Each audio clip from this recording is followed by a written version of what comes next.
About 3 months ago, I installed this 314 amp hour Wattcycle Smart battery, and I wanted to give you an update on how it's doing. We put this battery in to help us run our window household AC unit, and it's been doing really well. It does that just fine.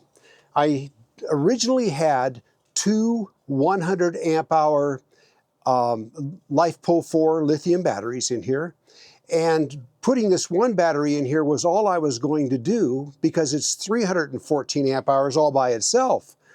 But I still had two of those 100 amp hour batteries left over. First of all, that Wattcycle battery is extremely well made. You can look at teardown videos on YouTube, and everybody comments on how well it's constructed inside.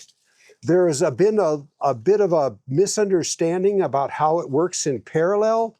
All I can tell you is how it works for me in parallel. This is what I had in there before. I had two of these 100 amp hour Bouge RV batteries. That Wattcycle battery is the same size, only a little taller. So I was just going to put one of those in, and that would have increased my storage capacity from 200 to over 300 amp hours. But then I got to thinking, what about these two batteries? They're perfectly fine. So I went ahead and put one of these in parallel, and it's working just fine, only a little differently than what you might be used to with a normal battery parallel connection. So here you can see the Wattcycle battery, and then hooked in parallel is the smaller 100 amp hour battery. Normally when you hook two batteries in parallel, you want them both to be exactly the same size and the same age. You don't want a big battery hooked in parallel with a smaller battery. People do that, but it's not ideal. Usually you don't hook up a smaller battery with a bigger battery in parallel. But what happens with the Smart battery here, at first, what that Smart battery was doing when it first came out is the smaller battery that's hooked in parallel would be depleted first, and then the Wattcycle battery would kick in and charge up the smaller battery. It didn't really make any difference because you still got, let's say you have a total of 414 amp hours available, you still got all of that out. It's just that it didn't do it evenly. Here's what I've found out though.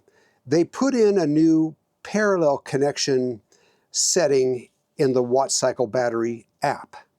And when you turn that on, what it does, for me anyway, is they both tend to go down, maybe not evenly, but at the same time. The Wattcycle battery is putting out power from the get-go, and it is doing that. You can see that right now, that heater, which is drawing about 550 watts on its lower setting, there's 516 watts right now going out of the Wattcycle battery.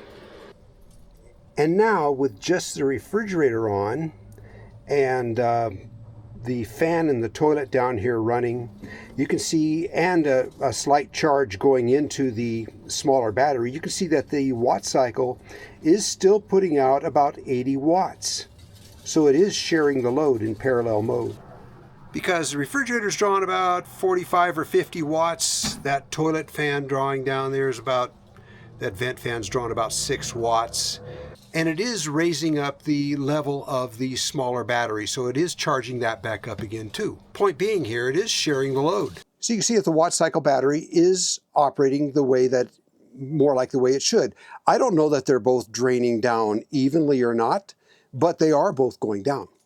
The other thing is, when you charge these two batteries, one thing I've noticed is I hook up the charger, it does tend to charge the smaller battery first, and then it charges the bigger Wattcycle battery. That's the way it seems to be working for me also. I don't have any complaints. What this did for me is it made it so that I could use up the two older batteries that I had by hooking them up in parallel.